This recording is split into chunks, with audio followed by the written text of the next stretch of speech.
Chez beaucoup d'espèces appartenant à tous les principaux groupes bactériens, on trouve une couche externe, la couche S. Généralement monomoléculaire, elle est constituée de sous-unités protéiques ou glycoprotéiques organisées selon un système géométrique. Cette couche ressemble un peu à la cotte de maille des armures du Moyen Âge.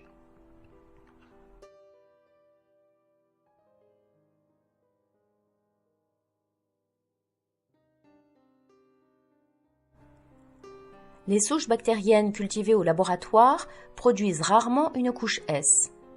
On pense donc que cette couche apporte aux bactéries qui en sont pourvues un avantage compétitionnel dans leur milieu naturel. Effectivement, elles sont d'abord très résistantes aux enzymes protéolytiques, ainsi qu'aux agents dénaturants. Par ailleurs, la couche S peut rendre plus difficile la phagocytose. Enfin, elle facilite aussi l'adhésion de certaines bactéries à des surfaces par interaction hydrophobe. On le voit par exemple chez l'espèce Aeromonas salmonicida, qui est un pathogène des poissons. De nombreuses espèces bactériennes synthétisent une capsule autour de leur paroi. Chez une même souche, sa synthèse dépend du milieu de croissance. En effet, chez les bactéries pathogènes, la capsule est plus apparente dans un produit pathologique au sortir de l'organisme. C'est le cas par exemple des pneumocoques qui peuvent être capsulés ou non. Son diamètre peut être égal à plusieurs fois celui de la cellule. De plus, elle peut entourer une bactérie isolée ou une chaînette de bactéries. La capsule est mise en évidence par plusieurs techniques.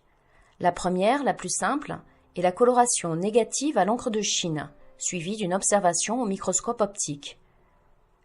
La capsule, si elle est présente, forme un halo brillant et réfringent sur le fond noir de la préparation. Il y a aussi la réaction de Neufeld. La bactérie est d'abord mise en présence d'anticorps dirigés contre sa capsule.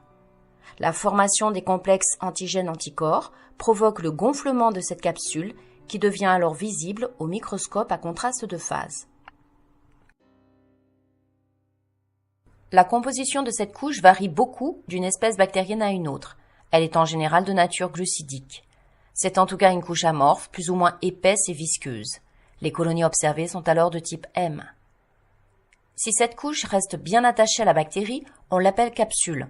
On la rencontre chez Klebsiella pneumoniae, Streptococcus pneumoniae, le pneumocoque, Clostridium perfringens, Bacillus anthracis. Si au contraire cette couche est diffuse, plus ou moins détachée de la bactérie, on l'appelle slim ou pseudo-capsule. On la rencontre chez les Escherichia coli entéropathogènes.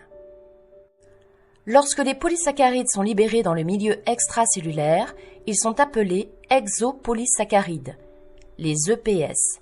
Ils sont impliqués notamment dans la formation des biofilms que nous verrons dans le chapitre 3 sur la nutrition. Selon leur composition chimique, les EPS peuvent être subdivisés en deux groupes, les homopolysaccharides, constitués d'un seul type d'ose, et les hétéropolysaccharides.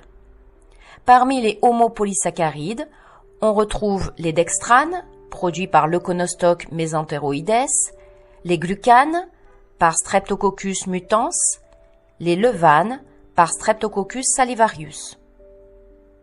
Le groupe de PS le plus large et le plus diversifié est le groupe des hétéropolysaccharides, produits par de nombreux micro-organismes, et on y trouve aussi bien des souches d'un intérêt médical, comme Escherichia coli, Salmonella, Enterobacter, que des bactéries lactiques. Les polysaccharides capsulaires, en particulier ceux des pneumocoques, sont antigéniques. Ils induisent chez l'homme la production d'anticorps protecteurs qui peut les faire utiliser comme vaccin, la protection pouvant persister jusqu'à 8 ans. Ces polysaccharides capsulaires varient selon les souches bactériennes, en particulier, toujours chez le pneumocoque, 83 sérotypes ont pu être distingués. La capsule n'a pas de rôle vital, puisqu'une bactérie sans capsule peut se multiplier. Mais elle donne à la bactérie capsulée un bon pouvoir compétiteur dans des milieux naturels variés. C'est d'abord un facteur d'adhésion à des surfaces. Elle permet souvent à la bactérie de coloniser une niche particulière, par exemple Streptococcus mutans, qui forme un biofilm sur les dents. Les bactéries forment également des biofilms sur les surfaces inertes telles que des conduits d'égout, par exemple. Une bactérie capsulée est particulièrement résistante à la dessiccation, car la capsule forme une réserve d'eau. Dans les biofilms, les bactéries sont également protégées des désinfectants, antiseptiques, antibiotiques. C'est aussi, chez certaines bactéries, un facteur de virulence. Des pneumocoques capsulés injectés à une souris déclenchent en 24 heures une septicémie mortelle. En revanche, des pneumocoques non capsulés ne sont pas pathogènes. Enfin, la capsule est un moyen de défense contre les protozoaires, les bactériophages, mais aussi contre les cellules phagocytaires. Effectivement, elle protège de nombreuses bactéries pathogènes contre la phagocytose par les macrophages vis-à-vis desquels elle exercerait un chimiotactisme négatif. De plus, les bactéries rendues glissantes, grâce à leur capsule, échappent à l'absorption par ces cellules. Il n'est donc pas surprenant que de nombreuses bactéries devant voyager dans le sang pour atteindre leur organe cible soient encapsulées. C'est le cas des méningocoques, d'Haemophilus influenzae, tous deux responsables de méningite bactérienne.